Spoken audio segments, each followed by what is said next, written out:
Siéntanse en la libertad de hacer las preguntas que quieran, porque la idea es que se lleven todo, digamos, claro y conciso. La idea es explicarles de manera sencilla cómo es el manejo de esta enfermedad. Trajimos este tema, bueno, porque básicamente la idea es que en las atenciones donde ustedes están, que es primer nivel, emergencias, consulta, médicos de empresa, que les llegan mucho, digamos, estas consultas, puedan saber cómo orientar y guiar a los pacientes en cuanto a la mejor diagnóstico, mejor tratamiento y cuáles son las pruebas de tratamiento. Siguiente. Resulta que el cáncer de mama no es nada nuevo. Se han hecho diferentes revisiones donde en algunas revistas de paleopatología se han visto como antes, digamos, desde épocas antiguas, se empezaban a dilucidar como algunos diagnósticos presuntivos porque no había patología, no había tratamiento, no había conocimiento, ¿verdad? De que tal vez en algunos registros de paleopatología, algunas revistas de investigación, se descubrió que habían algunos papiros con alguna información de que las pacientes habían tenido algún diagnóstico de cáncer de mama. Si bien también en las momias se empezaron a hacer algunos estudios de lo que eran los huesos y poder determinar algunas revisiones si habían documentado que tenían células tumorales. Y esta es una revista también que se publicó donde se llegó a la conclusión de que probablemente este paciente lo que tenía era un cáncer de próstata metastásico. Y así con un montón de datos y de investigación arqueológica que no es nada nuevo, ¿verdad? Esta patología no es nada nueva, obviamente ha evolucionado en el tiempo y lo que se trataba hace 10 años no es lo mismo como que se trata ahora. Y entonces tenemos que posicionar que, ¿por qué traemos esta patología? Porque es la más frecuente. Si vemos, el 11.7% a nivel mundial tiene diagnóstico de cáncer de mama. Esto es de nuevos casos a nivel mundial.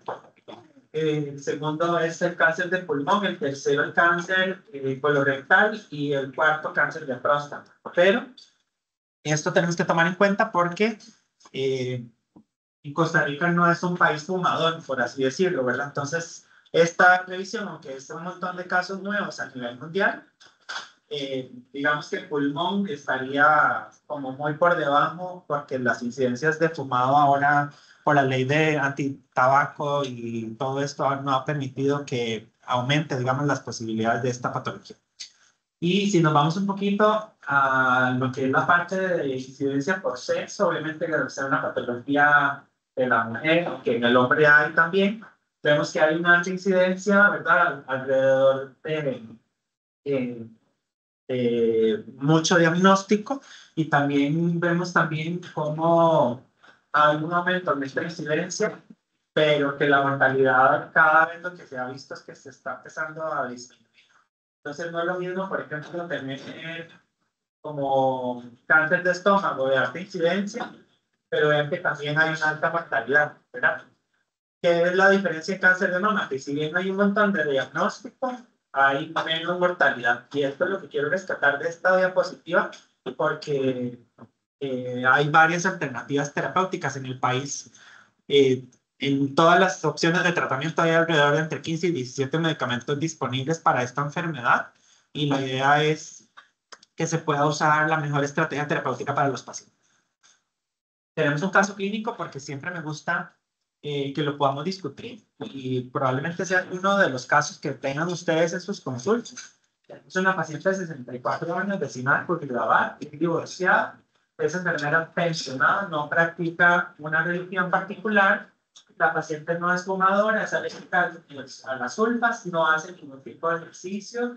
Es idéntica, tiene un hallazgo de un electrocardiograma que le hicieron en el Metropolitano y resulta que tenía extrasístoles. Y entonces el médico general le dio propanolol, 10 miligramos, y tenía un ecocardiograma normal, porque es enfermero, entonces buscó ahí que la vio un cardiólogo, tenía 60% de función de inyección, también padecía de fibromialgia o padece, y puso sertralina 50 miligramos al día. Resulta que la operaron de una salpingectomía bilateral con un método de planificación y tiene la menarca a los 12, menopausia a los 52, tuvo 2 hijos, el primer embarazo fue a los 32 años. usó terapia de reemplazo hormonal por 12 años y se le hizo tamizaje por cáncer de cervix hace 2 años que estaba normal. Y su mamá que inició a los 45 con una mamografía y un ultrasonido. Y no tiene historia clínica de cáncer en la familia. Resulta que la paciente se autopalpó un nódulo en la mama derecha. Ella, como es enfermera, entonces se tocó una lesión.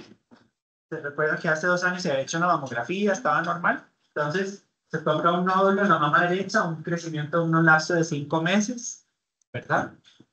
Tenía 7 meses a este hallazgo los estudios de tamizaje de mamografía y ultrasonido con un diagnóstico de Witherspoon, que estos son lesiones benignas.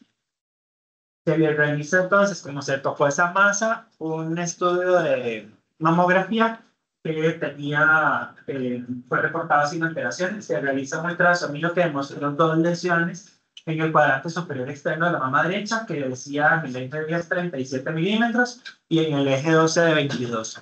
Resulta que la mama nosotros siempre la dividimos por cuadrantes. Entonces, el pezón es el punto de división. Trazamos una línea horizontal y una vertical y tenemos el cuadrante superior externo, cuadrante inferior externo, cuadrante superior interno, cuadrante inferior interno. Entonces, digamos, para poder posicionar las lesiones de mama, tenía una lesión en el cuadrante superior externo y una lesión en los cuadrantes superiores. ¿Ok? Entonces, esta paciente, la biopsia reportó el eje de las 10, lo vemos con las manecillas del reloj, ¿verdad? Tenía un carcinoma ductal infiltrante, esto es no especial, es la mayoría de los diagnósticos de cáncer de mama. Grado 2, ¿qué significa grado 2? Que la célula tumoral, para que se dividirla en grados, hay grado 1, 2 y 3. El grado 1 quiere decir que la célula tumoral se parece a la célula mamaria normal. Grado 2 es que moderadamente se parece, es intermedio. Y el grado 3, esa célula no se parece en nada a la célula de la mama. ¿Okay? Entonces tenía una caracterización intermedia. Resulta que tenía receptores de estrógeno en 100%, receptores de progesterona en 80%, ER2, que es una proteína que se expresa en las células mamarias, un KI67 que tenía 22%, este KI67 es el índice de proliferación celular. Ese índice de proliferación celular, a mayor porcentaje, quiere decir que la célula tumoral empieza a crecer más rápido. Entonces, si ustedes se recuerdan de la historia clínica, tenía 5 meses de que se había empezado a notar una lesión en la mama. Entonces, si por ejemplo, ese porcentaje de KI67 es de un 90%, ¿usted cree que en 5 meses, o sea, pasó mucho tiempo, 5 meses, cuando tienen un 90, un 100% de KI67, las lesiones se palpan en 1 mes o 2 meses? Porque el índice de proliferación es muy alto. Pero tiene un KI67 del 22, tampoco es despreciable, pero sí pudo haber pasado esos 5 meses en que empezó a crecer. Y luego tiene el eje de las 12, que es esta lesión que tenía aquí en la parte superior. Un carcinoma ductal infiltrante no especial igual que el otro, ¿verdad? Siempre que tengamos 2 lesiones en mama, hay que tomarle biopsia a las 2 lesiones. Que podemos tener un cáncer de mama de una categoría en una lesión y podemos tener otro tipo de cáncer de mama en la otra lesión. ¿Sí? Hay 4 diferentes tipos de cáncer de mama que ahorita lo vamos a desarrollar porque antes todo era igual, parejo. Todo el cáncer de mama se manejaba igual. Ahora, si ven 2 lesiones en mama por ultrasonido o mamografía, ocupamos tomar biopsia. ¿Okay? Resulta que se le hicieron laboratorios, tenía un hemograma normal, una función renal normal, pruebas de función hepática normal, una radiografía de tórax normal y un ultrasonido normal. Entonces, como no tenía nada más que las lesiones en mamas, lo que se le hizo fue llevarla a una cirugía. Se le hizo una mastectomía simple con biopsia de ganglio centinela. ¿Cuándo se decide hacer ganglio centinela? Cuando por imágenes no se encuentra ningún ganglio afectado. ¿Okay? Se revisa la axila, no se palpa nada, se revisa el cuello, no se palpa nada, le hace un ultrasonido de la mama y la mamografía y dice que no hay ganglios positivos. Entonces, cuando no hay nada positivo, hay que ir a buscar esos ganglios con ganglio centinela. ¿Qué es el ganglio centinela? Es incorporarle una tinta especial de medicina nuclear para ir a pintar a ver si las células tumorales agarran ese tejido o esa sustancia que se le inocula para ver si está positivo. Y si está positivo, hay que operar esos ganglios. ¿Okay? Resulta que se hizo biopsia ganglio centinela y la biopsia ganglio centinela tenía uno de 3 ganglios. O sea, un ganglio de esos estaba positivo. Y vean que por imágenes estaba todo normal y por examen físico estaba todo normal.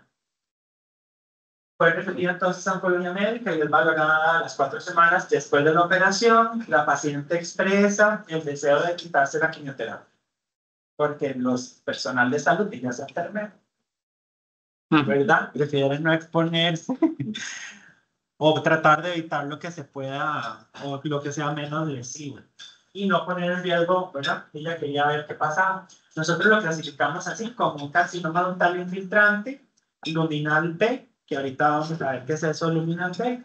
Un PT2, el 2 significa el tamaño tumoral. Resulta que el tumor más grande medía 25 milímetros. El T1 es cuando las lesiones miden menos de 2 centímetros y el T2 cuando miden más de 2 centímetros. ¿Ok? El T3 más de 5 centímetros. ¿Ok? El 2 no significa 2 centímetros, para que no se nos enreden, ¿verdad? Pero sí, en mama, cuando hablamos de T2, significa una lesión de más de 2 centímetros. En esta, pues tenía uno de 10, uno de 25 y otro de 10 milímetros. ¿Sí? Y ganglio centinela, entonces, ¿cuántos ganglios estaban positivos? Uno, ¿verdad? De 3. Entonces le ponemos uno, SN de centinela, no, de ganglio centinela. M0 porque no tenía metástasis. ¿Se acuerda que tenía ultrasonido y tenía todos los estudios médicos? ¿Sí? Entonces, ¿qué hacemos? ¿Se acuerdan que había 4 tipos de cáncer de mama? Sí, está el cáncer de mama luminal, que se divide en luminal A y luminal B. La diferencia entre un luminal A y un luminal B es el KI67. ¿Se acuerdan que era el KI67? Es el índice de proliferación celular. Entonces, todo valor debajo de 14% es luminal A. Todo por ciento por encima de 14 es un luminal B. ¿Ok? En ese índice de proliferación celular. Pero tiene que tener receptores de estrógeno y progesterona positivos para poderlo clasificar en A o en B. ¿Sí? Claro. Luego tenemos el ER2, que tiene que tener la proteína en expresión de ER2. Y luego tenemos el que no pinta para nada. Es receptor de estrógeno negativo, receptor de progesterona negativo y la proteína ER2 es negativa. Ese le llamamos triple negativo. Entonces hay 4 tipos de cáncer de mama y los 4 tipos de cáncer de mama se manejan totalmente diferente. Entonces aquí lo vemos. El más frecuente son los luminales, ¿verdad? Entonces entre un 60 y un 70% es luminal A, entre un 10 a un 20% son los luminales B, el ER2 alrededor de un 10 a un 15%, y tenemos un triple negativo que anda por ahí del 10 a 15%. ¿Okay? ¿Cuáles son los más agresivos? ¿Los luminales o los de ER2 o los del triple negativo? ¿Cuál es el más severo, el más agresivo? ¿Cuáles creen ustedes de los 4 tumores? Porque todos son diferentes. Unos son más agresivos, otros son menos agresivos. Resulta que el ER2 es más agresivo y el triple negativo es más agresivo. Entonces, si lo vemos acá, high grade, o sea, alto grado, vemos que la barra es un poquitito más gruesa y conforme se va alejando, o sea, los luminales es menos agresivo. Entonces, hoy no podemos hablar de los 4 tipos de tumores, sino que nos vamos a enfocar en el luminal, ¿sí? Que sería el más importante, el más frecuente, ¿sí? Vamos a hablar del luminal A y luminal B. Ahora, cuando hacemos una caracterización que habíamos dicho que el triple negativo y el ER2 son más agresivos, lo vemos en estas curvas porque no lo digo yo.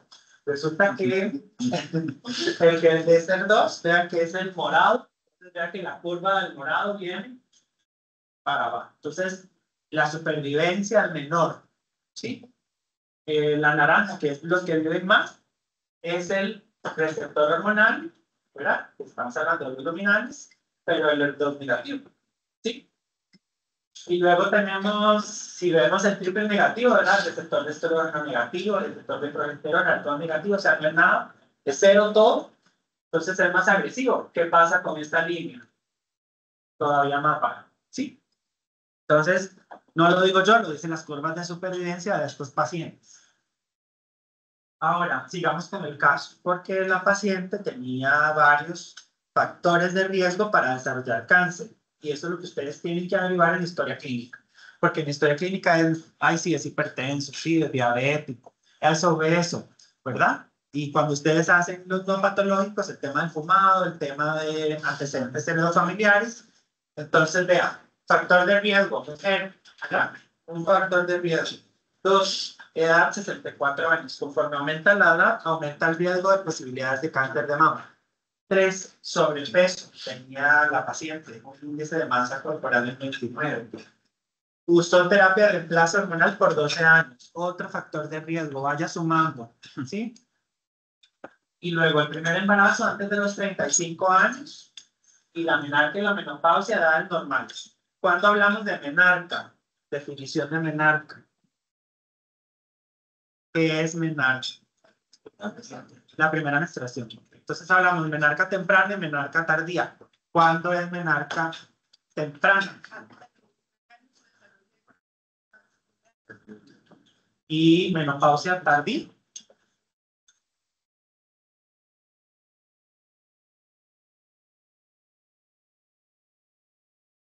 Más de 52 años. Entonces, digamos, vamos a poner aquí en el riesgo relativo porque hay que encasillar a los pacientes de acuerdo a los riesgos, ¿sí? Entonces, si tenemos una menarca temprana, o sea, antes de los dos, tenemos una menopausia tardía, por encima de los 52, nulliparidad, o sea, nunca tuvo hijos. Uso de estrógenos y progesterona, uso terapia de reemplazo hormonal, sí, 12 años. Uso de terapia de reemplazo hormonal, abuso del alcohol, no sabemos, no lo preguntamos, obesidad por menopausia. ¿Es obesa? Sí. ¿Es postmenopáusica? Sí. Entonces vea que va sumando 1, terapia de reemplazo hormonal 2, 2. Entonces tiene un riesgo relativo de menos de 2. ¿Sí? Pero hay otros que tienen un riesgo un poco más elevado. Por ejemplo, si tiene un familiar con cáncer de mama, aumenta la posibilidad de desarrollar cáncer de mama en esa paciente. Si tiene su primer embarazo después de los 35 años, otro factor de riesgo para aumentar el desarrollo del cáncer de mama. Enfermedad proliferativa, que eso es una biopsia. Cuando le toman la biopsia a la mama, puede tener enfermedad proliferativa.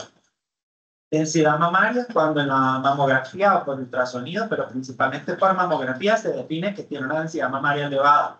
Entonces, es un riesgo relativo de 2 a 4 veces la posibilidad de desarrollar cáncer de mama. Y tenemos los que tienen altísimo riesgo, 4 veces la posibilidad que tenga una mutación BRCA1 o 2, que tenga un localmente in situ, que tenga una hiperplasia típica, que eso se ve con la biopsia, nos dice la biopsia que tiene una hiperplasia típica, o que haya sido irradiado antes de los 30 años el tórax, porque la gente que ha recibido radioterapia entre los 15 años de la radiación hasta los 30 años de esa radiación, aumenta la posibilidad de un nuevo tumor o un segundo cáncer, ¿verdad? Porque se irradió en esa zona.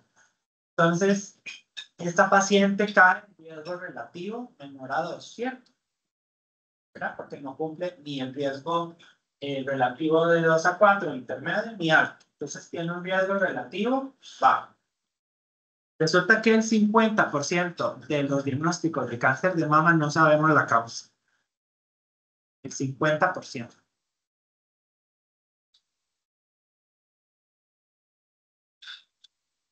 Perdón.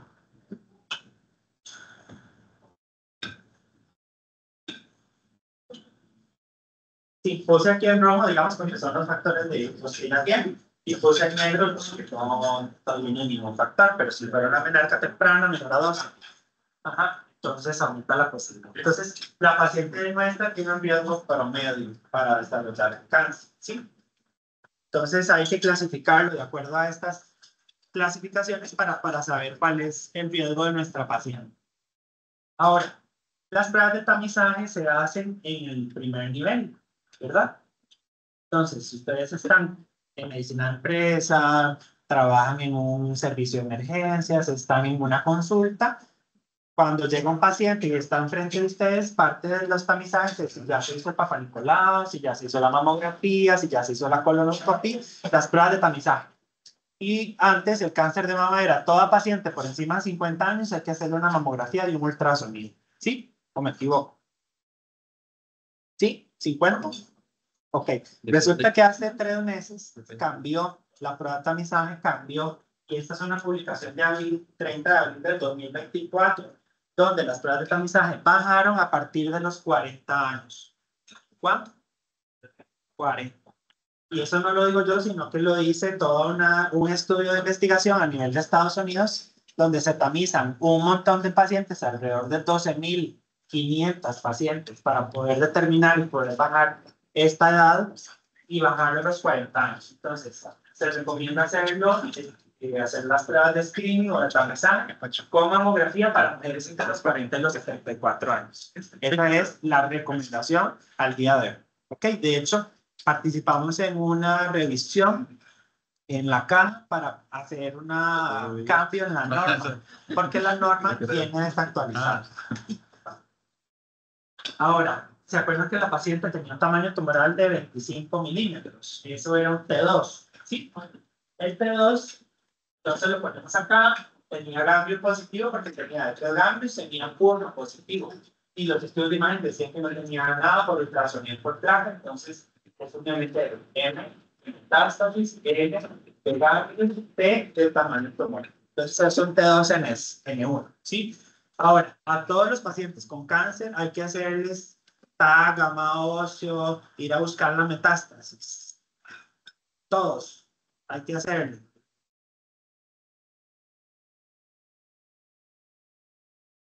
Resulta que no.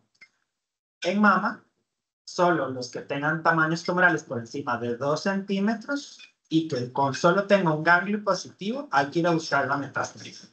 ¿Está bien? Entonces vea que le habíamos hecho una placa de tórax y un ultrasonido y eso quedaba corto. Porque, ¿qué dijimos? Tamaños tumorales en cáncer de mama por encima de 2 centímetros y cambio positivo, hay que ir a buscar la metástasis, aunque el ultrasonido de la placa estén normales. Y esto tampoco lo digo yo, es una revisión de la NCCN, que es en Estados Unidos, que ve todo lo que tiene que ver con cáncer a nivel mundial, para poder decir que los pacientes que tienen eso hay que hacerle el TAC, de abdomen de pelvis, del tórax, y hacerle pruebas, digamos, adicionales que lo ponen en categoría 2B, que en realidad no se toma en consideración, sino que hay que hacer un TAC de tórax, abdomen y pelvis para ver si tiene metástasis. ¿Ok? Entonces, más de 2 centímetros, ganglio positivo. Siguiente. Hacemos el TNM, que es un poco complicado, no lo vamos a ver ahorita, pero básicamente para que sepan de dónde viene el T, ¿verdad? Que es por el tamaño tumoral. El T2 tenía más de 2 centímetros y menos de 5. Y el N, que es también muchísimo más complicado, porque la C significa clínico, si lo ven, que es cuando usted lo palpa, o por ultrasonido, o por mamografía, usted lo pone con la C. Le pone la P cuando el paciente se operó, entonces es patológico. O sea, le hicieron, se acuerdan, una mastectomía simple, con biopsia de ganglio centinela, y ahí el patólogo nos da el reporte de la biopsia. Le va a poner una P porque es de que se operó. Y aquí no viene, pero también cuando se le da quimioterapia al principio, luego se opera y luego recibe tratamiento, viene una Y. Y eso se llama neoadjuvancia, que no lo vamos a desarrollar. Entonces, esta es la clasificación. La paciente tenía un T2, M1, M0. Entonces, el estadio es un 2B. ¿Okay? Para nosotros, si con solo que detecten cuándo hay que hacer los estudios y cuándo referir, no necesariamente nadie se sabe todos los TNMs de todos los tumores, incluso nosotros que manejamos la oncología. ¿Y por qué es importante esto? Porque al hacer el estadiaje no es como para poner un número, o que dicha que usted lo sacó de Google, de una aplicación, de etcétera, sino porque el pronóstico también está determinado por el TNF. Entonces, si ven todos los que tienen ganglio positivo, las curvas están más abajo, ¿verdad? Entonces, si vemos el celeste o el turquesa, está por acá. Vemos el moradito, está por acá. El naranja está por acá. El negro está por acá y el rojo está por acá. Entonces, todos los ganglios positivos, ¿qué pasa? Los pacientes tienen una supervivencia más corta. Si son L0, que no hay ganglios positivos, para arriba, el 100% van a tener una supervivencia muy alta. ¿Sí?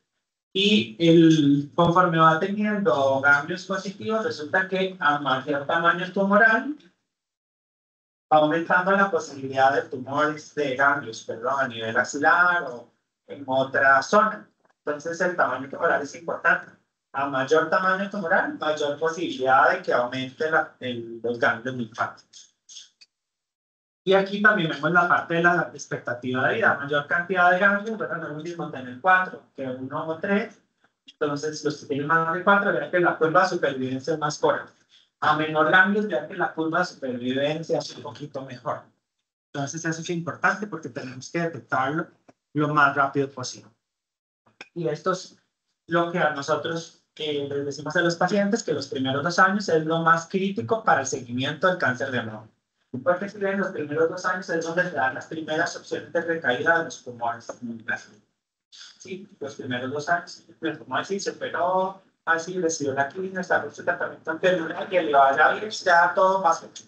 Sino que los primeros 2 años hay que tener un seguimiento cada 3, cada 4 meses, de examen físico, de evaluación, estudios de imágenes con cierta regularidad, dependiendo del estilo. Pero aquí en los primeros 2 años las posibilidades de recaída son más altas. Y tenemos una meseta, pero después de los 10 años también hay posibilidades de que esto suceda. ¿Cuál es la mejor opción de tratamiento para nuestra paciente? Entonces ya tenemos un T de patológico, ¿se acuerdan? T2. N1 por cambio de sepinela, N0 es un estadio 2T. Entonces ahora hay que ver qué más, porque ya se operó, pero solo se ha hecho eso. ¿Verdad? Solo se ha operado, es lo único que hemos hablado hasta el momento. Entonces, ¿hay que darle radio o no? ¿Cuáles son los criterios para la radiación? Todas las pacientes con cáncer de mama van a radioterapia. Vamos a ver. ¿Todas las pacientes con cáncer de mama después de la operación van a quimioterapia? No. Vamos a ver cuáles sí y cuáles no. Y si todas las pacientes ocupan hormonoterapia, sí o no. ¿Se acuerdan que les dije al puro principio de la charla que son los luminales los que vamos a desarrollar hoy? La paciente se acuerda que había dicho que quería evitar la quimio, ¿sí? Ahora, en oncología, ganglio positivo significa quimioterapia. ¿Se acuerdan que las curvas empiezan a caer conforme va aumentando la posibilidad de ganglios y a mayor ganglios, más posibilidades de metástasis? Entonces, esta paciente había dicho, yo no quiero ponerme la quimioterapia. Y así llegan al consultorio. Entonces, ¿será que habrá alguna herramienta como para decidir? Todas las pacientes ocupan quimio, vamos a ver. Entonces, se le hace un perfil de expresión genética que se llama un score de recurrencia y también hay otro que se llama el Oncotype. El Oncotype es una validación de unas pruebas que se le hacen a los pacientes para decidir, dependiendo del resultado, este paciente sí o sí necesita quimioterapia. Este paciente no necesita quimioterapia. Ahora, estas escalas no las tenemos en la seguridad social, en acá tampoco la tenemos a nivel, o sea, la tenemos a nivel privado, pero es de alto costo, ¿verdad? Entonces, esta paciente que tenía un ganglio positivo podría someterse a hacerse esta prueba a ver si se quiere evitar la quimio o no. Si no tuviéramos esta prueba, sí o sí va a quimio, ¿verdad? ¿Qué le dije? Ganglio positivo significa quimioterapia. Pero bueno, vamos a ver qué pasó. Hicimos la prueba del Oncotype y la prueba del Oncotype tiene una numeración que va hasta los 35 y dependiendo del valor que le dé la prueba del Oncotype, así nos dice el riesgo de la posibilidad de recidiva de 10 años. Pues esta paciente tuvo un riesgo de 12, entonces tiene un bajo riesgo de que el cáncer vuelva. Entonces se evitó la quimioterapia. Entonces, ¿cuándo ponemos tratamiento? Cuando tienen un riesgo intermedio, un riesgo alto. Vean, necesita la terapia endocrina y la quimio. terapia endocrino y la quimio. Pero como tenía un nivel bajo de recurrencia en el oncotype, que tenía 12, ¿verdad? Y dijimos que menos de 18 es de bajo riesgo, entonces la paciente recibe terapia endocrina y se salvó, ¿verdad? Para la quimioterapia. Entonces, para ganglio positivo, igual quimioterapia. Si tenemos esta herramienta y podemos decantar, mira si puede recibir quimio o si puede recibir terapia hormonal. Pero la terapia hormonal, si le sale el score alto, es, o sea, fijo, va a ser metástasis a corto plazo. Ahora hablamos de la quimio, ¿verdad? Que no todos lo podemos necesitar. Ahora vamos a hablar de la hormonoterapia. Resulta que la hormonoterapia ha tenido una investigación como en 20 años para saber cuál es la mejor estrategia. Hay tratamientos con tamoxifeno, no sé si han escuchado ese medicamento. Hay medicamentos con letrozol, que es inhibidores de aromatasa. Y tenemos a anastrozol, que es el primo del letrozol, ¿sí? Entonces, pacientes que tienen, se han hecho investigaciones para que aquellos pacientes que tengan ganglios positivos, ese paciente reciba más de 5 años de terapia hormonal. Si son ganglios negativos, con 5 años es suficiente, ¿sí? Entonces se han hecho diferentes investigaciones. Bueno, si le damos 5, si le damos 10, si le damos 8, si le damos 9, si le damos 15, si le damos 7.5. Entonces, toda esta tabla lo que quiere decir, para resumirles y que les quede grabado, paciente con ganglio positivo, idealmente llevarlos a 7 años y medio. Si cumple 5, qué bien, pero si puede llegar a 7 años y medio, mejor. Y si son ganglios negativos, con 5 años es suficiente. ¿Está bien? Ahora, ¿a quién le vamos a dar la terapia extendida? Ya lo acabamos de decir. Obviamente, a mayor cantidad de ganglios positivos, los pacientes van a necesitar una terapia hormonal extendida, que son 7 años y medio. Pueden hacer switch, por ejemplo, empezar con un tamoxifeno, porque tal vez tiene 43 años. Entonces está en una fase premenopáusica, puede usar 2 años y medio de tamoxifeno, luego los otros 2 años y medio de letrozol, ¿verdad? Porque el letrozol se utiliza en pacientes postmenopáusicas, o si por ejemplo esta paciente que tenía 50, 64, no podemos, o sea, podríamos usar ya sea tamoxifeno o letrozol los 5 años o los 7 años y medio, ¿sí? Dependiendo de la tolerancia que tenga el paciente con eso. Nuestra paciente es ganglio positivo.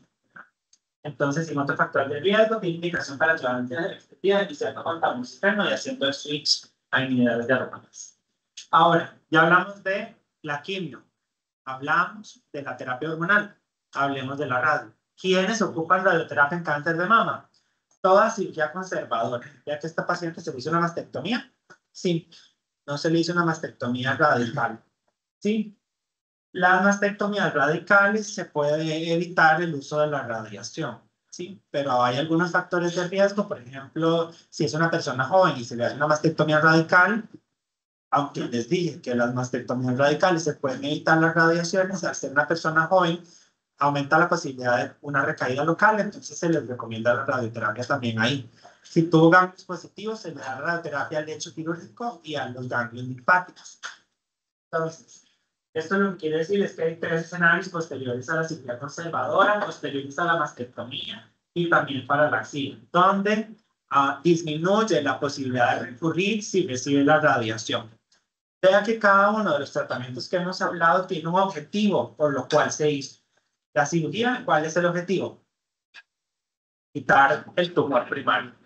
¿Cuál es el objetivo de la quimioterapia? Evitar que haya células tumorales dando vuelta, que no se ven con el ojo humano y que vayan a hacer una metástasis a corto plazo o a largo plazo. ¿Cuál es el objetivo de la hormonoterapia? Evitar a largo plazo que haya una recurrencia del cáncer de mama. ¿Y cuál es el objetivo de la radioterapia? Evitar que haya una recurrencia local. Entonces vean que todos tienen un objetivo por los cuales se ponen o se instauran. Sí. Ahora, ¿qué vamos a hacer con la axila? ¿Verdad? Porque hablamos de radioterapia de la mama, pero ¿a quién se radia la axila? Entonces, en pacientes que tengan ganglios positivos, vean que los que tienen uno o dos ganglios, los que son T2, cirugías conservadoras, no necesita, digamos, terapia axilar. Los pacientes que tienen más de 2 ganglios en tumores más de 5 centímetros, se le hizo una mastectomía, pero tienen que considerar disección de axila y radiación del ganglio linfático. Y si no se identificó nada por el ganglio sentinel, entonces consideran la disección de la axila y la irradiación al ganglio linfático. Pero en resumen es, pacientes que tengan ganglios linfáticos ahí en la axila, y hay que disecarlos, o sea, extraerlos, y como mecanismo de evitar una recaída se ocupa radiación también. Ahora volvamos al caso. La señora LP, a los 10 años de haber sido diagnosticada con cáncer de mama, se documenta una enfermedad ganglionar supraclavicular y tiene enfermedad ósea metastásica por TAC debido a la presencia de un dolor lumbar que tenía, porque ya se puede tener 64, ahora tiene 74 años, tenía un dolor en la escápula y la biopsia del ganglio salió positiva por cáncer de mama. Ahora, como sale biopsia positiva por cáncer de mama, se acuerda que era un luminal B, hay que estratificar otra vez esta paciente de 0. ¿Ok? ¿Es luminal A o es luminal B o es triple negativo o debe ser 2? Otra vez hay que hacerlo de esa forma. Porque puede variar. Podemos tener pacientes que tal vez fueron luminales y ahora se convierten en ER2. O pacientes al revés. Eran ER2 hace 10 años, le hacemos el tratamiento, las biopsias y sale ahora que es un luminal. Entonces, de 0 todo. Entonces, la paciente inicia tratamiento con ribociclib en febrero de 2022 y actualmente se encuentra en tratamiento con una respuesta clínica y radiólogo. ¿Qué es esto del ribociclib? En enfermedad metastásica, usted dice, bueno, esto tiene una metástasis, entonces hay que ponerle quimioterapia a las pacientes. Resulta que los cánceres de mama luminales, que está la A y el B, ¿se acuerdan? En enfermedad metastásica hay unos tratamientos que se llaman inhibidores de ciclinas. ¿Qué es eso? Resulta que los inhibidores de ciclinas, como es el nombre, para ponerle también un ejemplo, los antibióticos tienen un mecanismo de efecto de acción. Los inhibidores de ciclina, si se acuerdan del ciclo celular, está la fase S, ¿verdad? La fase de replicación y todo eso del ciclo celular. Entonces, la célula tumoral pasa por ese ciclo como todas las células normalmente. Y resulta que pasa por unas eh, partes del ciclo celular donde capta esa célula tumoral y no deja que siga el ciclo celular, sino que la secuestra y la manda a la cárcel para que quede ahí, que nosotros le llamamos senescencia. Entonces la célula se empieza a destruir o se empieza a quedar aturdida y no deja que la célula tumoral siga creciendo. Ese es el mecanismo clásico del inhibidor de ciclina. O sea, agarra la célula tumoral, la manda a la cárcel y la hace senescente. O sea, la empieza a matar. Entonces, ¿se acuerdan que había 4 tipos de cáncer de mama? Entonces, cada tipo tumoral hace metástasis a un sitio predilecto. Entonces, de los luminales, yo les puse ahí un asterisco. El luminal A, más o menos en un 10 o un 15% hace metástasis al cerebro. El luminal hace un 30 o 50% a ganglio linfático. ¿Cómo debutó esta paciente? Con un ganglio linfático supraclavicular. El 67% hace metástasis ósea. ¿Qué decía el caso? Tenía metástasis en columna y en escápula. Resulta que en el hígado un 40%. Un 36% en los pulmones. Ese es el promedio. Entonces, ¿qué le gusta al luminal? El hueso. Esa es la predilección más importante. Todas las pacientes luminales tienen enfermedad metastásica ósea. Sí, aunque diga 67%. En general, nosotros vemos más que el 70%. Y lo otro es enfermedad de ganglios linfáticos. ¿Verdad? Otro 50%, o sea, una de 2 pacientes tiene metástasis axilar y ya hígado y pulmón, que también sucede. ¿Okay?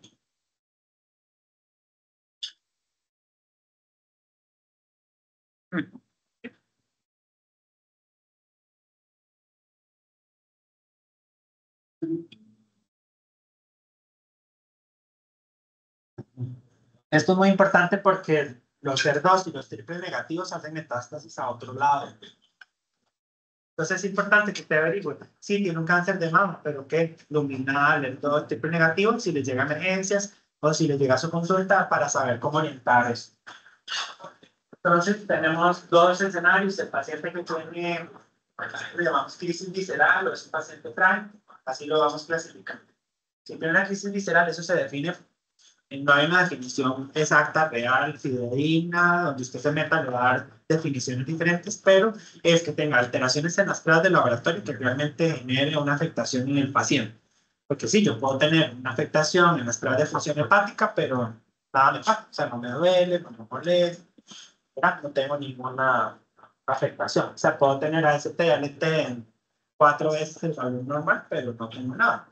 ¿Sí? O que tenga así una crisis visceral, o sea, ya tengo una metástasis en los pulmones, tengo derrame pleural, me falta el aire, tengo 150 frecuencia cardíaca y estoy con oxígeno a 5 litros.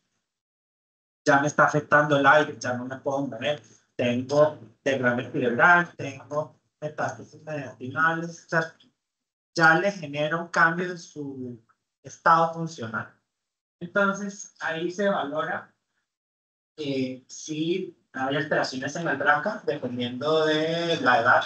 Resulta que para hacer el BRCA en los luminales se considera hacerlo por debajo de los 50 años. Entonces, el BRCA, que es una alteración que se genera en la reparación del ADN, en algunas pacientes luminales se puede desarrollar esta alteración genética. Y tenemos entonces tratamiento antihormonal con inhibidores de ciclinas, tratamiento de antihormonal con inhibidores de ciclinas o inhibidores PAR, que es otro medicamento para los que están mutados, o considerar terapia sistémica, que eso va a quedar mucho al criterio de en qué momento está el paciente. ¿Verdad? Hay estos estudios para los inhibidores de ciclinas. Hay 3 inhibidores de ciclinas. Está el ribociclib, no sé si lo han escuchado. Está el palbociclib y está el abemaciclib. Y para eso se han hecho diferentes estudios. Entonces está el Paloma 2, está el Monalisa 2, el Monalisa 3, el Monalisa 7 y el Monarch 3. Y esos son para poder identificar cuando se utiliza un tratamiento antihormonal y se le agrega el inhibidor de ciclina. Porque los pacientes tienen receptores de estrógeno y progesterona que hay que bloquear. Entonces siempre va a necesitar un bloqueador hormonal y hay que agregarle el inhibidor de ciclinas. Tenemos, o hay estudios en pacientes premenopáusicas y posmenopáusicas con diferentes resultados. Por ejemplo, acá rescato lo que es la supervivencia global. La supervivencia global de los pacientes en el estudio Monalisa 2, en los pacientes que reciben ribociclib con letrozol llegan a estar efectivas a 63.9 meses, en comparación con solo la terapia endocrina con 51.4. Luego tenemos el Monalisa 3, que la supervivencia global es 67.6 meses versus 51.8 con solo la terapia endocrina, o sea, solo el anastrozol o solo el letrozol. Tenemos el otro, que es el Monalisa 7, 58.7 meses de supervivencia global si lo comparamos con solo la terapia endocrina. Entonces, vea cómo ya la terapia endocrina es parte del tratamiento del cáncer de mama en todo el escenario, pero queda corto si solo usamos esto. Necesita utilizar una combinación para ir a destruir esas células tumorales. Se acuerda que la secuestra, la encarcela y hace la célula senescente. Hay diferentes tipos de, como les mencionaba, de carga de enfermedad. Habíamos hablado de enfermedad visceral, es un 59% en el estudio Monalisa 2. Hay metástasis en hígado en el pulmón, un 54%. Aquí los estudios básicamente valoraban quiénes habían recibido terapia inmunosupresiva. En el estudio en pacientes postmenopáusicas, en ambos escenarios, el Monalisa 3 y en el Monalisa 7, que son pacientes premenopáusicos, porque hay pacientes que se diagnostican a los 40 años, por ejemplo. Entonces, hay que darles tratamiento dependiendo de su estado hormonal en el que se encuentren. Entonces, aquí estamos usando tamoxifeno, no estamos usando inhibidores de aromatasa, que los inhibidores de aromatasa solo se utilizan en la fase postmenopausia. Acá utilizamos en los dos, en el Monalisa 2 y en el Monalisa 3, los inhibidores de aromatasa. Aquí en cuanto a resultados, básicamente el que ha logrado determinar la supervivencia global, o sea, que vivan más usando la combinación de terapia endocrina con los inhibidores de ciclinas, han sido el riociclib. Si ven acá, tenemos analizados, ven que las curvas están separadas, beneficio de supervivencia global, vive más. Mona Lisa 7, también, beneficio. En el Mona Lisa 3, también. Y los que son de palbociclib no han demostrado supervivencia global en la enfermedad metastásica.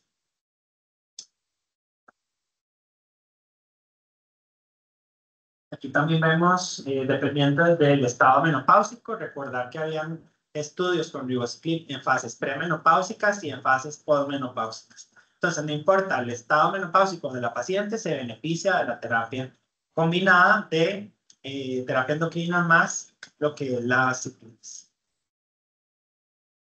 Acá vemos la supervivencia libre de progresión, que es otro objetivo que alcanza el estudio. O sea, cuánto tiempo dura en que empezamos el tratamiento y empieza a haber una nueva progresión. O sea, una lesión nueva o las lesiones que ya existían aumentaron de tamaño.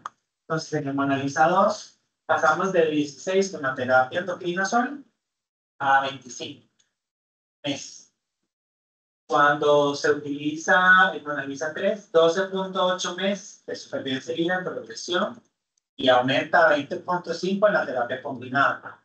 Cuando se utiliza el Mona Lisa 7, que es en el premenopáusico de 13, pasa a 23.8 cuando se combina. Entonces, los pacientes tienen una supervivencia libre de progresión más larga, una supervivencia global más larga.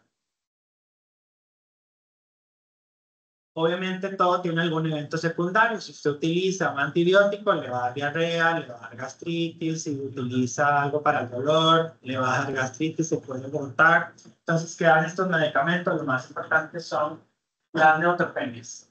Nosotros siempre nos fijamos en los grados 3 y 4, que es lo más importante. Entonces, resulta que la neutropenia, más o menos el 59% de los pacientes con Paloma, que es palbociclib un 77%, con abemaciclib un 21%, Mona Lisa 7 un 61%. Entonces es muy frecuente el tema de la anemia. Entonces la paciente tiene anemia, que es parte de los tratamientos con inhibidores de ciclinas que hay que aprender a manejar. Las leucopenias también es otro evento secundario.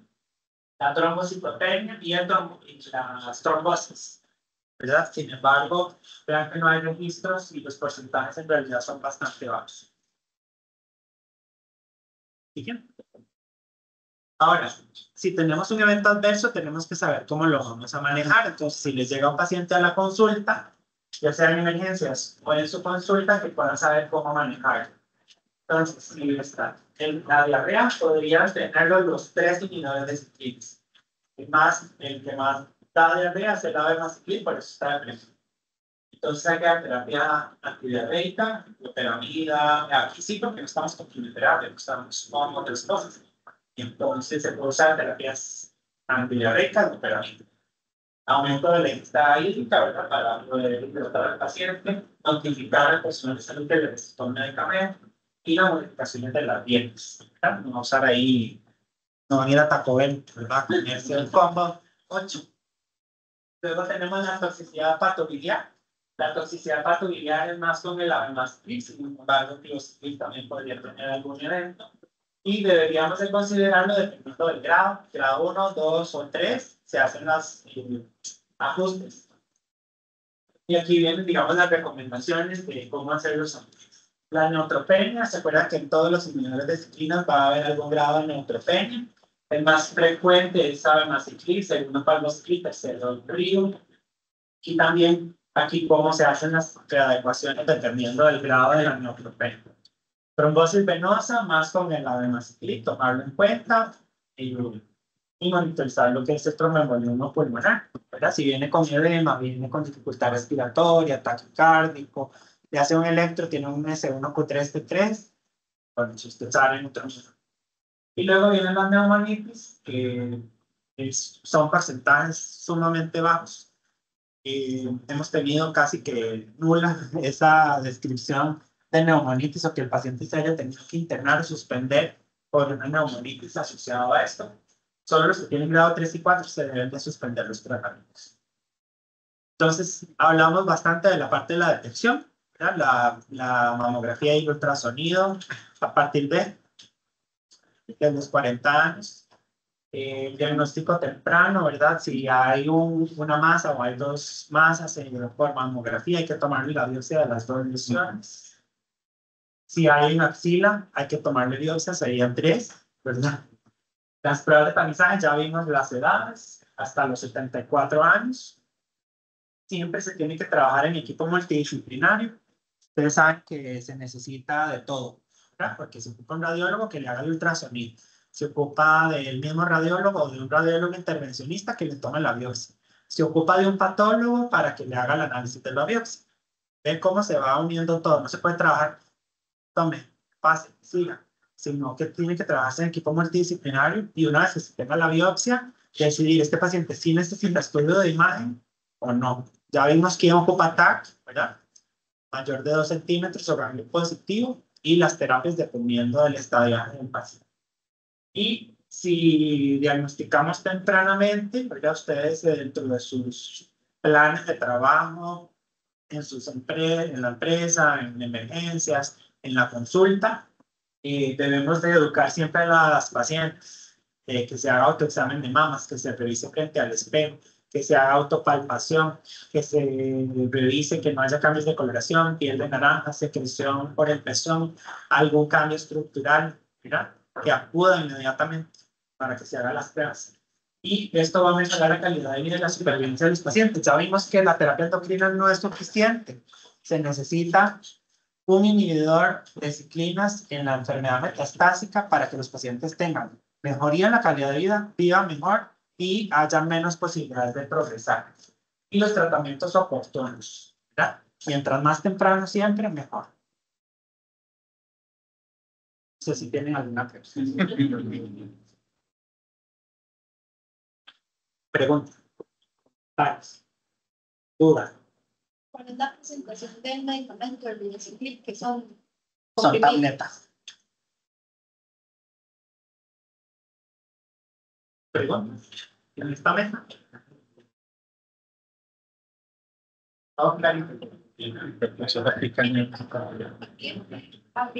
una intervención que pudiera ser para ganar en el caso del sistema. O sea, de que hay un paciente después de los 10 años y que la terapia puede ser entre 5 y 7 años y no debe dependiendo de. Pero hay alguna, o sea, algún seguimiento, algo que pudiera hacer para hacer una intervención temprana o es básicamente la que podría ser. Sí, porque digamos, estos pacientes se siguen por 10 años, aunque terminó la terapia endocrina.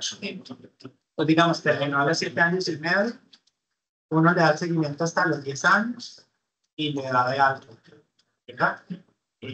Sí, obviamente tienen más factores de riesgo, por ejemplo, tenía 5 ganglios positivos, ya completó los 10 años, uno lo sigue más tiempo, porque sabe que en algún momento va a saltar la liebre, entonces, dependiendo del grado, uno pues le pega más. Esta paciente tenía solo un ganglio positivo, entonces uno se queda tranquilo a los 10 años, pero ya que a los 10 años tuvo repunte, pero le tocó, porque puede que no le haya tocado, pero no hay como frenar.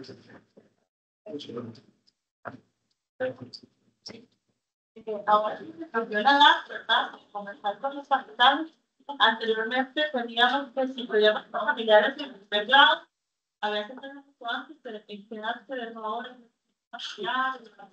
Sí, digamos, esto de tamizaje es en el tamizaje de edad promedio, ¿verdad? Como de riesgo promedio. Si hay una familia o una paciente con cáncer de mama a los 42 años, se devuelve a los 32, 10 años antes.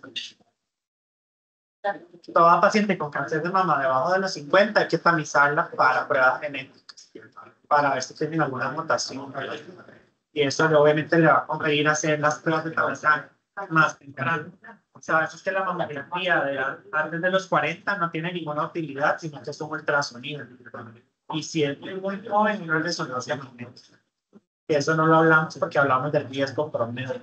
Pero digamos, se acuerda que había a la derecha un riesgo más aumentado. Decía radioterapia previa hace 30 años que tenía una mutación de BRCA.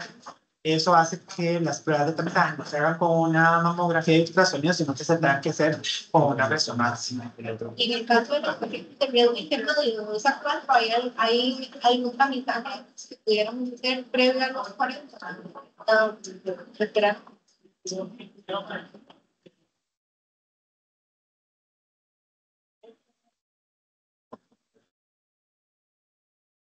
¿Alguna otra consulta?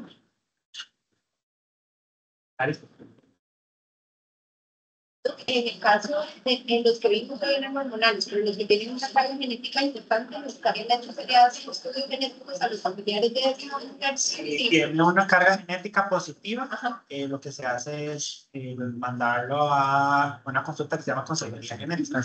En una consejería genética se le hace la prueba a todos los familiares y se hace un árbol genealógico para ver cuáles son los riesgos. Porque cuando ya se hace historia clínica ya como detallada, vemos que la abuela materna tuvo, que la tía materna tuvo, entonces como que le va aumentando el riesgo a ese paciente. Pero Se citan los familiares y se les hace la prueba a sus familiares. si es el familiar de una mujer que tuvo cáncer de mama en más de 70 años y no se le dio esta consejería, entonces el familiar se puede quedar tranquilo de que probablemente no tenga una carga genética, sino que haya sido hormonal. Sí. Si esta paciente no había que hacerle prueba genética, ella tenía 64 años. Pero digamos, si hubiera estado, o sea, yo he tenido pacientes de 23 años con cáncer de mama. Y están tan, ¿verdad? Sí. Y hemos tenido de 40, usted dice, sale positiva y salió negativa. Sí. Una de las chicas del trabajo, su madre tuvo a los 32, a los 63 falleció y fue a consejo genético y la indicación es mastectomía bilateral para ella. Sí, mastectomía bilateral y los ovarios. Pero los ovarios hasta que llegan los 45, porque es que si no quedaría posmenopáusicamente. Y todo lo que conlleva la menopausia, ¿verdad? El desgaste de los huesos, el perfil de lípido, la obesidad, no sé, la osteoporosis. Sí, el deseo de embarazo también. Entonces sí se hace mastectomía bilateral y la ovarectomía se reserva a los 45 años. Pero sí se vería prueba de ultrasonido anual para ver que no vaya a ser una lesión de ovario. Hay una pregunta acá. Como familiar de un paciente de cáncer, ¿qué debemos poner atención? Los pacientes, al tener toda la información de su enfermedad, se sienten abrumados, por lo que el familiar se vuelve como su titular.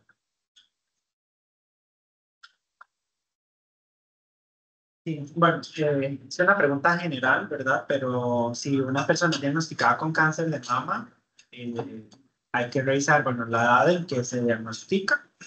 Si estamos hablando de edad promedio, ¿verdad? Que estamos hablando entre la edad promedio del cáncer de mama es entre los 50 y los 74, ¿verdad? Esa es la edad promedio. Pero si se desarrolla entonces en edades más tempranas, que se hagan las pruebas de tamizaje 10 años antes del diagnóstico de la persona que salió positiva. Básicamente sería como la recomendación para el familiar y tratar de investigar en la familia, ¿verdad? Si hay algún otro familiar que tenga algún antecedente de eso. No hablamos de cáncer de mama en el hombre, pero digamos si hay diagnósticos de cáncer de mama en el hombre y hay que obviamente revisar si la mama, hacer el examen físico. Es difícil porque no se puede hacer una mamografía, pero se puede hacer un ultrasonido. O si hay que hacer una resonancia magnética, se hace una resonancia magnética. El cáncer del hombre usualmente se diagnostican más triples negativos que los longitudinales. La edad de presentación del cáncer de mama en el hombre es en edades más grandes, estamos hablando de 70 años para arriba. Entonces, es algo que se tiene que considerar y revisar, ¿verdad? Si hay alguna pelotita ahí. Perfecto. No hay más preguntas. Bueno, muchas gracias. Aquí estamos para servirles. Si necesitan algo, ahí estamos siempre para ustedes.